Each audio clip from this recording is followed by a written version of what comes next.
नमस्कार साथियों, स्वागत है आपका अपने YouTube channel YK online education में। दोस्तों, हिंदी साहित्य हम पढ़ रहे थे, जिसके अंतर्गत हमने पिछले वीडियो में हिंदी साहित्य का जो प्रथम लेखन है, जो इतिहास ग्रंथ है, वो किसके द्वारा लिखा गया, इस पर चर्चा की। यदि आपने अभी तक वो वीडियो नहीं देखे हैं तो आप जाकर ज़रूर देख लीजिए। और यहाँ पर मैं हिंदी व्याकरण भी पढ़ा रही हूँ साथ ही साथ, तो यदि आप पढ़ना चाहते हो तो आप हमसे जुड़ सकते हैं। उनके लिंक मैं इसी वीडियो के नीचे डिस्क्रिप्शन में आपको दे दूंगी। यदि आप LT ड्राइंग की तैयारी कर रहे हैं तो भी आप हमसे जुड़ सकते हैं। हम यहाँ पर हिंदी और LT ड्राइंग दोनों की तैयारी करवाते हैं।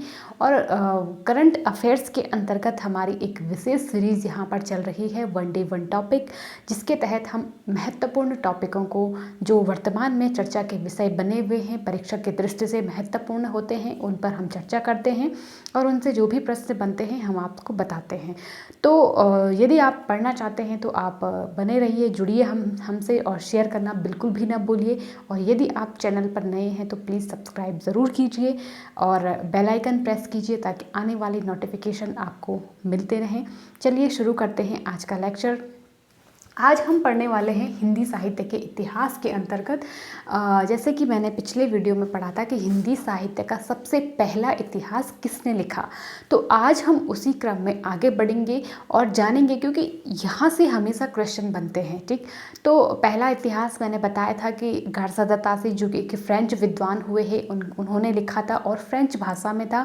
वो इसलिए उसको हिंदी साहित्य के इतिहास पुस्तक के रूप में उस ग्रंथ को मान्यता नहीं मिली, क्योंकि वो मूल रूप से हिंदी में नहीं लिखा गया था, बल्कि फ्रेंच भाषा में लिखा गया था। ठीक, आगे बढ़ते हैं, आगे जानते हैं कि कौन अन्य विद्वान हुए हैं जिन्होंने हिंदी साहित्य का इतिहास लिखा और किस भाषा में लिखा। देखो, दूसरे नंबर पर जो व्यक्ति सबसे पहले हुए हैं, मतलब घरसदातासी के बाद, वो थे ठाकुर शिव सिंह सेंगर। ठीक है, और इनके जो ग्रंथ है, जो इन्होंने ग्रंथ लिखा था, जो इतिहास पुस्तक इनकी है, वो है शिव सिंह सरोज नाम से इन्होंने लिखी थी। ठीक है, नोट डाउन करते रहिए साथ ही साथ, और रिवाइज़ ज़रूर कीजिए, क्योंकि रिवाइज़ जब तक हम नहीं करेंगे तब तक चीज़ें हमें याद नहीं रहेंगी। तो बार बार आप उन्हें रिवाइज़ करिए।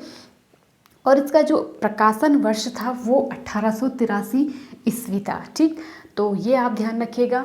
शिव सिंह सरोज, देखिए, जो घरसदातासी थे ना, उन्होंने जो हिंदी साहित्य का इतिहास लिखा, उससे क्या हुआ, भले ही उनके उस ग्रंथ को मान्यता नहीं मिली हिंदी साहित्य के इतिहास के रूप में, लेकिन उससे क्या हुआ कि हमारे जो हिंदी साहित्यकार थे उनको प्रेरणा ज़रूर मिली कि वो भी हिंदी साहित्य लेखन करें, और उसी से प्रेरित होकर के आगे भी सारे लेखकों ने हिंदी साहित्य लिखा था। ठीक, हिंदी साहित्य का इतिहास लिखा था।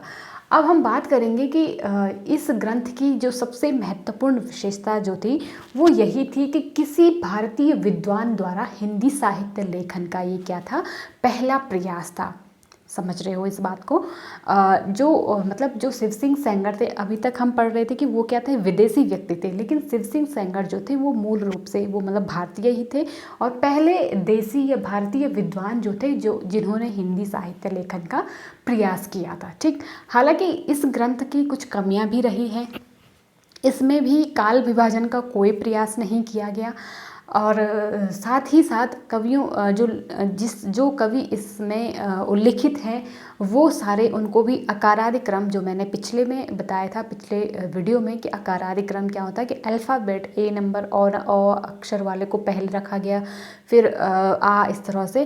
तो अकारादि क्रम में यहाँ पे कवियों का या लेखकों का वर्णन किया गया है। ठीक, तो इस ग्रंथ को भी हम मतलब साहित्यिक पुस्तक के रूप में तो स्वीकार है, लेकिन एक प्रामाणिक जो साहित्य है या वास्तविक इतिहास हम जिसे कहेंगे, उसकी श्रेणी में ये नहीं आता है। ठीक, तो ये इसकी बात हो गई। इसके बाद हम बात करते हैं, तीसरी जो पुस्तक है जॉर्ज अब्राहम ग्रियर्सन की है। इनके नाम से ही पता चल रहा है ये एक अंग्रेज विद्वान थे। ठीक, क्योंकि उस समय ब्रिटिश शासन भारत में था, तो इनका यहाँ पर होना लाजमी था।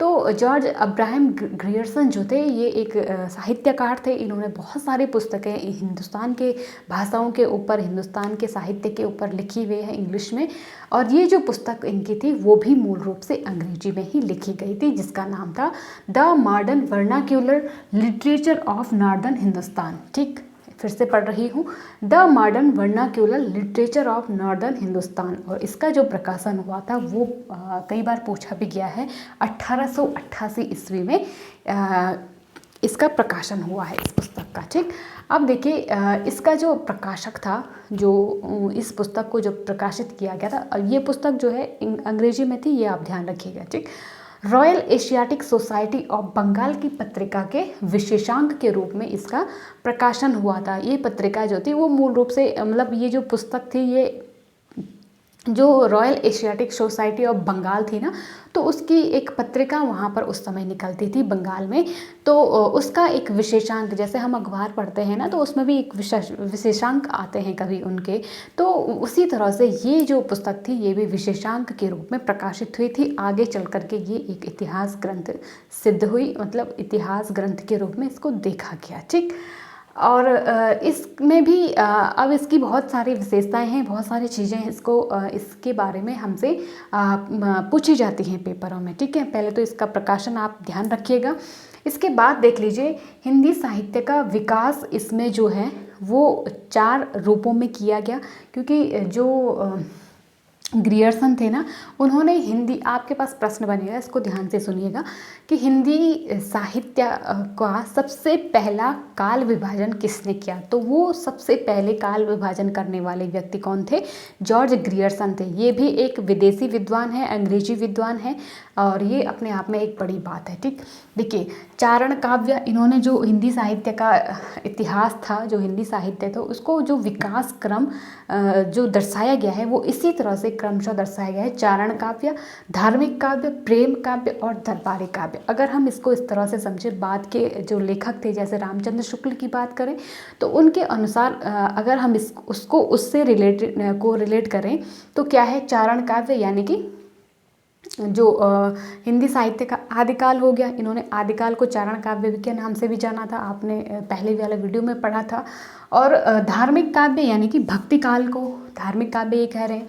प्रेम काव्य सूफी काव्य को ये प्रेम काव्य कह रहे हैं, और रीति काव्य को क्या कह रहे हैं? दरबारी काव्य कह रहे हैं। ठीक, तो इस तरह से इन्होंने इसका विभाजन किया है। अब देखिए यहाँ पर महत्वपूर्ण चीज़ एक और है, काल विभाजन का पहला प्रयास। सबसे पहले अगर काल विभाजन किसी व्यक्ति ने किया है तो वो है हमारे जो हिंदी साहित्य का जो पहला काल विभाजन किया था वो किया था अब्राहम ग्रियर्सन के द्वारा। और इन्होंने हिंदी साहित्य को पूरे 12 अध्यायों में विभाजित किया था। और वो 12 अध्याय कौन से हैं?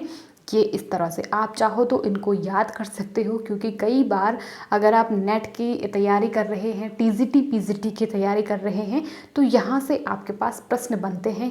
4 ऑप्शन इनमें से उठा के आपके पास आ जाएंगे और कहेंगे कि इनमें से ग्रियर्सन का काल विभाजन कौन सा है। तो यहाँ पे थोड़ा अगर हम बड़े एग्ज़ाम की तैयारी कर रहे हैं, टीचिंग की तैयारी कर रहे हैं, तो हमें इतना डीप इसमें घुसना ही पड़ेगा। ठीक, पढ़ लेते हैं।